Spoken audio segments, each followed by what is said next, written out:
L'histoire commence dans une guilde d'aventuriers animés, un endroit où des aventuriers de tous horizons se rassemblent. Une fille aux cheveux bleus s'approche audacieusement de Lost et lui demande de former une équipe d'aventuriers avec elle. En entendant cette invitation inattendue adressée au plus grand perdant de tous les temps, tous les aventuriers présents sont tellement choqués qu'un homme laisse même tomber une hache sur son propre pied, incrédule. Même Lost ne peut pas comprendre pourquoi quelqu'un voudrait faire équipe avec un perdant comme lui, bien qu'il soit celui qui ait initialement mis une annonce pour recruter des membres. La fille, qui se présente sous le nom de Narsena, affirme être une artiste martiale puissante et demande une nouvelle fois à Lost de la laisser rejoindre son équipe d'aventuriers. Mais avant qu'il ne puisse répondre, la réceptionniste de la guilde, Amherst, intervient avec un sentiment d'urgence et prend Narsena à part. Elle lui explique précipitamment à quel point Lost est incompétent et qu'il ne peut utiliser que des sorts de soins de base, remettant en question la décision de Narsena. Selon Amherst, Lost est un orphelin qui a grandi dans le monde des aventuriers mais qui ne peut toujours pas utiliser de sorts de soins de haut niveau, ce qui, aux yeux de tout le monde, fait de lui le plus grand perdant. Malgré cela, il a eu l'opportunité de rejoindre une équipe appelée l'Épée Foudroyante. Cependant, il a tellement échoué lors de son bref passage avec eux qu'il a été expulsé de l'équipe quelques jours seulement après. Sa réputation de raté est désormais bien connue, et personne ne veut qu'il rejoigne leur groupe. En plus de ses compétences médiocres, Lost est également fauché, ce qui est précisément la raison pour laquelle Amherst conseille strictement à Narsena de reconsidérer sa décision. Narsena, cependant, reste imperturbable face aux avertissements. Elle dit à Amherst de ne pas s'inquiéter et montre nonchalamment combien d'argent elle a sur elle. Amherst la prévient rapidement de ne pas étaler sa richesse en public, en insistant sur le fait qu'il y a trop de personnes mal intentionnées qui pourraient la prendre pour cible. Malgré ce conseil, Narsena ne semble pas trop préoccupée par sa sécurité. En fait, elle affirme qu'elle veut faire équipe avec Lost depuis longtemps. Elle renvoie la réceptionniste curieuse et retourne auprès de Lost pour reprendre leur conversation. Finalement, les deux parties s'accordent pour former une équipe d'aventuriers ensemble, et la réceptionniste leur remet à contre-cœur un formulaire d'inscription. Pendant que Lost remplit le formulaire, Narsena admire son sérieux et sa détermination, laissant entendre qu'elle pourrait avoir un faible pour lui. Lorsque Lost lève soudainement les yeux vers elle, elle est surprise, révélant clairement son affection naissante. Après être officiellement devenue une équipe, Lost et Narsena se serrent la main, scellant leur nouvelle amitié dans un moment sincère. Ils traversent la ville de Marmont, où Lost mentionne que cet endroit est construit près d'un labyrinthe qui n'a pas encore été entièrement exploré. Ce fait intrigant explique pourquoi tant d'aventuriers se rassemblent ici, espérant percer ces mystères. Lost a l'idée de partir explorer ce labyrinthe avec Narsena, même si, quelques minutes plus tôt, la réceptionniste lui avait clairement demandé de ne pas mettre la jeune fille en danger tant qu'elle n'était pas devenue une aventurière expérimentée. Aux abords de Marmont, on trouve des orques dans les montagnes à l'est et dans les forêts au nord. Il y a également des serpents dangereux dans les marais au sud, et seulement quelques gobelins faibles dans les plaines de l'ouest, ce qui en fait un endroit parfait pour que les aventuriers débutants développent leurs compétences et gagnent de l'expérience. Toutefois, Lost ne pense pas que Narsena s'améliorera si elle va dans les plaines, et c'est pourquoi il insiste pour aller directement dans le labyrinthe, là où se trouvent les vrais défis. Il se dirige vers l'entrée du labyrinthe, et Narsena se porte volontaire pour prendre la tête, rappelant à Lost qu'elle est l'artiste martiale, la DPS du groupe, tandis que lui est le soutien, un simple soigneur. Avec une confiance qui se lit sur son visage, elle entre dans le labyrinthe et Lost la suit de près. Il se demande si elle a une quelconque expérience du combat, mais elle prouve rapidement sa valeur en éliminant une meute de gobelins, les frappant à mort avec une grande habileté. Lost récupère une pierre magique parmi les butins, qui peut être vendue à la guilde pour de l'argent bien nécessaire. Narsena demande curieusement à Lost pourquoi la guilde achète ces pierres magiques, et Lost lui explique que ces pierres contiennent de l'énergie magique que la guilde utilise à diverses fins, y compris pour améliorer ses propres capacités et fabriquer des objets puissants. Le duo récupère plusieurs de ces pierres magiques vertes, mais elles ne valent pas grand-chose car elles proviennent des monstres les plus faibles. Lost encourage donc Narsena à affronter des monstres plus puissants pour améliorer son niveau de compétence, et il décide de se rendre à l'étage suivant du labyrinthe à la recherche de défis plus grands. La fille insouciante manque de marcher sur un piège caché, mais Lost l'arrête juste à temps, lui évitant d'être transpercé par des dizaines de pointes acérées. Lost profite de cette occasion pour lui apprendre comment identifier les pièges, lui disant de toujours faire attention aux briques d'une teinte différente. Narsena est impressionné par les connaissances de Lost et lui demande s'il étudie beaucoup, car ce type de connaissances est généralement réservé aux aventuriers appartenant à la classe des voleurs. Lost explique que, comme il a travaillé pendant longtemps dans diverses capacités, il a fini par développer toutes sortes de compétences, dont certaines peuvent sembler inhabituelles pour un soigneur. Ces diverses expériences lui permettent d'être plus ingénieux que ce que les autres pourraient imaginer, ce qui étonne encore plus Narsena. En voyant un énorme orque, Lost et Narsena se cachent tandis que le monstre les cherche. Lost reconnaît qu'il s'agit d'un semi-orque, un monstre de niveau intermédiaire. Il décide d'attaquer ce gros monstre, et Narsena propose de l'accompagner. Voyant son enthousiasme, il accepte d'affronter la créature. Elle saute hors de leur cachette, laissant Lost derrière elle, et se prépare à attaquer. Elle bondit sur le monstre, réussissant à éviter son grand fouet avant de lui donner un coup de pied, mais le corps dur de la créature lui donne l'impression d'avoir frappé un rocher. Elle essaie de tirer parti de la lenteur du monstre, mais celui-ci la repousse violemment et s'apprête à en faire son dîner quand Lost intervient. Il coupe la main de la créature puante et lui transperce le cœur. Une fois le monstre éliminé, Narsena est ravie de voir à quel point les techniques de combat rapprochées de Lost se sont améliorées. Elle veut savoir s'il est vraiment le soigneur, mais il évite la question. Elle continue alors à parler de ses progrès au combat, tandis que lui s'inquiète de la blessure qu'elle a subie au bras pendant l'affrontement. Immédiatement, Lost tend les mains pour la soigner. Une lumière éclatante en sort, guérissant ses blessures sous ses yeux ébahis. Par la suite, ils sont impressionnés par la taille de la pierre magique de l'orque. Narsena pense que celle-ci vaut bien plus que celle d'un gobelin, et Lost suggère qu'ils retournent en ville puisqu'ils ont quelque chose d'aussi précieux. Mais Narsena, pleine d'énergie, assure qu'elle est prête à affronter encore plus de monstres. À cause de son enthousiasme, ils décident de continuer à chasser. Plus tard dans la journée, après avoir abattu davantage d'orques et récupéré leurs pierres magiques, ils se rendent à la guilde des aventuriers pour les échanger. En arrivant, Amherst s'inquiète que Lost ait emmené Narsena dans le labyrinthe, car c'était risqué. Cependant, il lui informe que c'est Narsena qui avait insisté pour l'accompagner,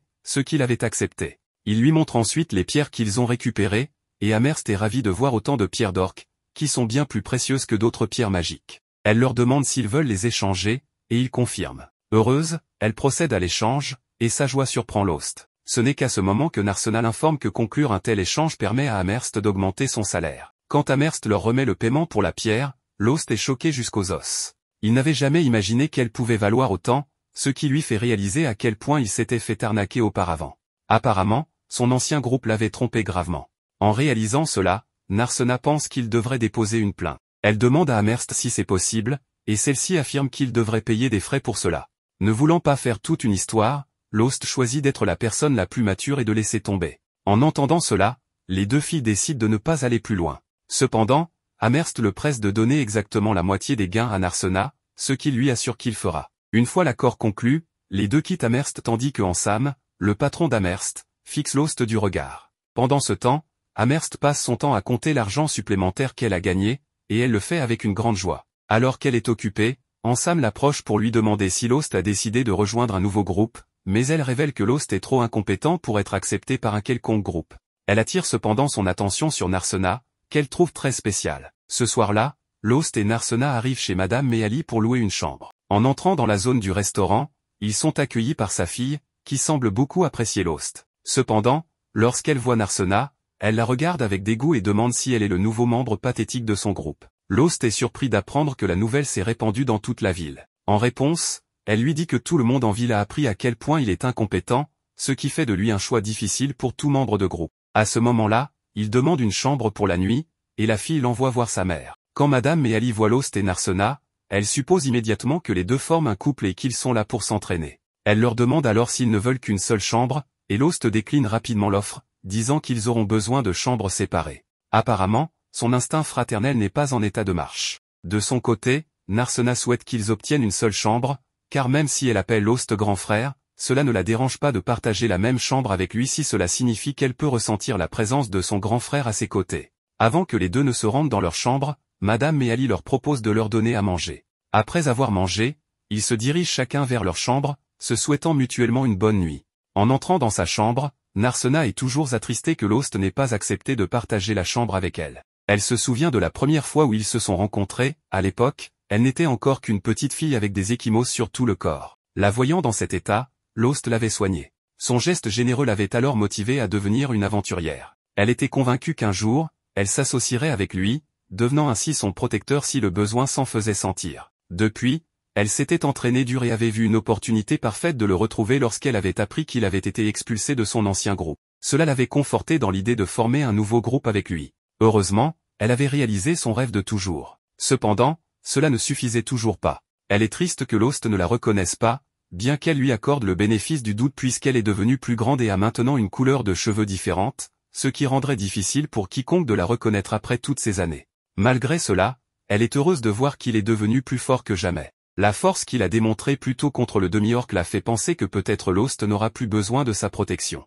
Ses pensées sont cependant interrompues lorsqu'elle se rappelle qu'elle doit le protéger coûte que coûte. Ayant pris cette décision, elle se prépare à dormir et enlève sa tenue d'aventurière pour enfiler une tenue plus féminine. À ce moment-là, elle se demande pourquoi les gens en ville pensent que Lost est incompétent, surtout qu'elle sait à quel point il est puissant. Dans la scène suivante, au milieu d'un marais, un groupe d'aventuriers faisait face à une hydre à 7 têtes, bien que 2 de ses têtes aient déjà été coupées. Margulu, le guerrier vêtu d'une armure dorée, se tenait à l'avant, bien qu'il fût visiblement mal à l'aise. Armia, la sorcière à ses côtés, était la plus nerveuse de tous.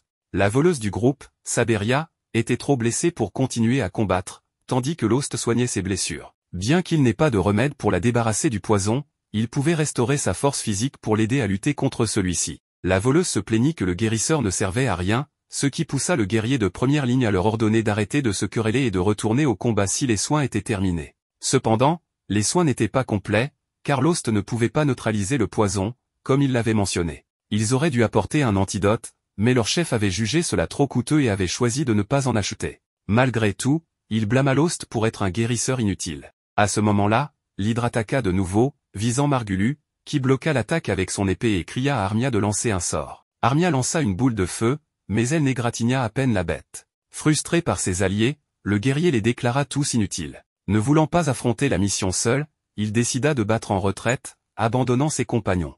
Armia suivit Margulu, tandis que Lost portait Saberia dans ses bras et se retirait également. Dans la scène suivante, nous revenons au moment où Margulu expulsa Lost du groupe des Lames de Foudre. Saberia accusa le guérisseur d'être la raison pour laquelle ils avaient échoué à vaincre l'hydre, à quoi Lost répliqua qu'ils étaient peut-être aussi en partie responsables, étant donné qu'ils étaient si excités qu'ils avaient veillé toute la nuit et n'étaient pas à leur meilleur niveau pendant le combat. Margulu demanda si Lost insinuait que la faute leur incombait, bien que ce ne soit pas exactement ce que Lost avait dit. Saberia ajouta qu'il devrait demander à Armia de qui c'était la faute. Se sentant intimidée, l'innocente sorcière jeta un coup d'œil au chef du groupe et, en pointant du doigt Lost, rejeta la faute sur lui. À ce moment-là, Lost se réveilla de ce rêve, une perle de sueur sur le front. Il réalisa que s'il en rêvait, c'était parce que cela le dérangeait plus qu'il ne le pensait. En fait, quelque chose de similaire s'était produit 6 ans auparavant. À cette époque, il était déjà connu sous le nom de Lost l'inutile, mais il aspirait encore à devenir un aventurier de haut niveau. C'est durant cette période qu'un autre groupe l'avait contacté,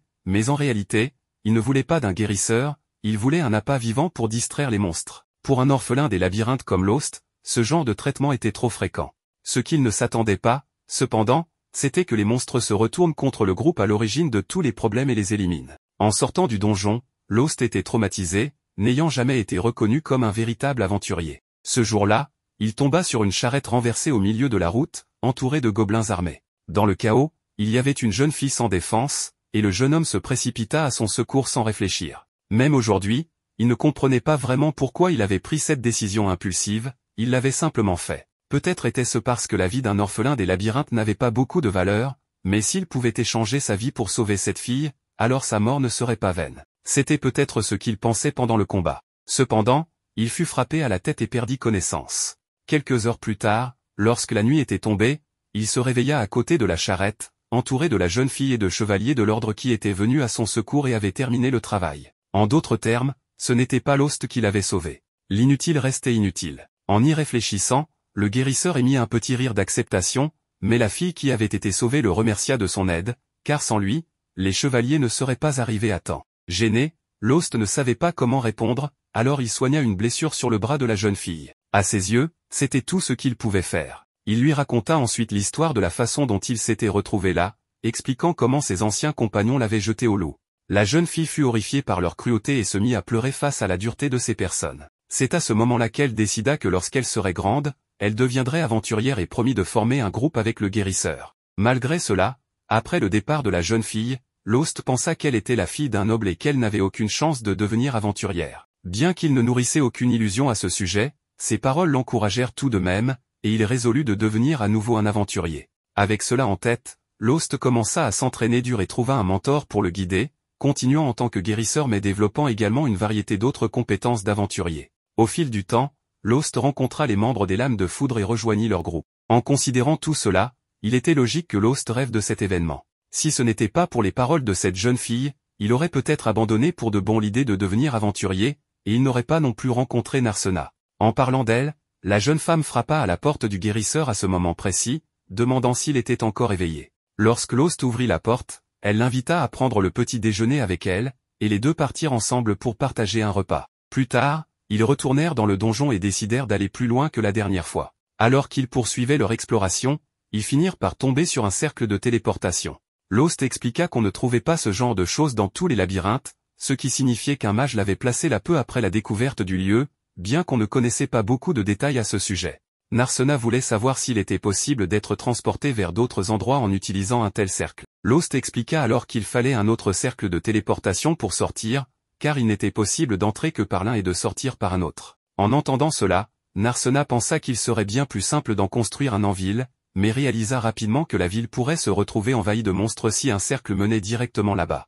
Le guérisseur sourit et fit remarquer qu'en réalité, les monstres ne pouvaient pas utiliser cette méthode. De toute façon, les connaissances nécessaires pour créer des cercles de téléportation avaient été perdues il y a des centaines d'années. Bien qu'ils soient pratiques, il n'y avait plus moyen d'en fabriquer de nouveaux aujourd'hui. Sur ce, le duo se dirigea vers le cercle de téléportation et fut transporté de l'autre côté. Là, ils se retrouvèrent dans une partie rougeâtre du donjon, contrairement aux teintes vertes qui dominaient les niveaux supérieurs. Ils étaient maintenant dans les niveaux intermédiaires, une partie plus profonde du donjon où les défis étaient plus ardus. Par exemple, lorsqu'ils affrontèrent des liches, des êtres sans corps physique. L'inexpérimenté Narsena tenta d'utiliser ses techniques habituelles d'arts martiaux, mais ne parvint pas à toucher la cible. Les liches étant des êtres spirituels faits d'énergie pure, les attaques physiques étaient inefficaces. Pour cette raison, Lost pensa qu'il serait préférable de battre en retraite, mais Narsena, déterminé, assura qu'elle pouvait vaincre cet adversaire. Avec cela en tête, les deux élaborèrent un plan et le mirent en action. D'abord, le guérisseur distrayait le liche et le faisait le poursuivre, tandis que Lost réfléchissait au fait qu'avec un entraînement suffisant, les gens pouvaient contrôler leur prana, une énergie spirituelle qui réside en eux.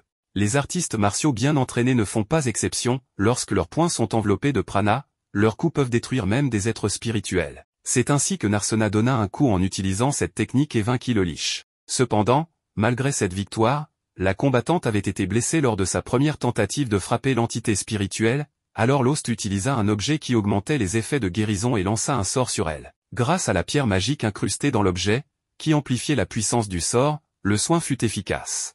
La guilde fournissait ces pierres aux artisans, qui fabriquaient des objets spéciaux à partir d'elles, et ces objets revenaient finalement aux aventuriers. Après avoir été soignés, et en parlant des pierres magiques, Narsena se demanda combien ils allaient gagner grâce à celles qu'ils avaient obtenues en vainquant le liche. De retour à la guilde, Amherst fut une fois de plus stupéfait par le nombre de pierres que le duo avait réussi à collecter et leur demanda de revenir aussi souvent que possible. Alors qu'il quittait la guilde, maintenant de nuit, Lost remarqua qu'il ne s'était pas attendu à gagner autant d'argent avec ces pierres, et Narsena convenait que c'était une grande surprise. Soudain, une foule se formait plus loin, où deux hommes se disputaient à propos de quelque chose. Le duo s'approcha pour voir ce qui se passait, et Lost nota que ce genre de dispute était devenu assez courant, car des aventuriers ayant eu des ennuis ailleurs affluaient dans cette ville. Cela rappela à Narsena quelque chose qu'Amherst avait mentionné. Selon Lost, c'était un énorme inconvénient pour les aventuriers et les habitants de la ville qui respectaient les règles, mais il décida de laisser tomber, disant qu'il était temps de célébrer l'argent gagné ce jour-là avec un bon dîner.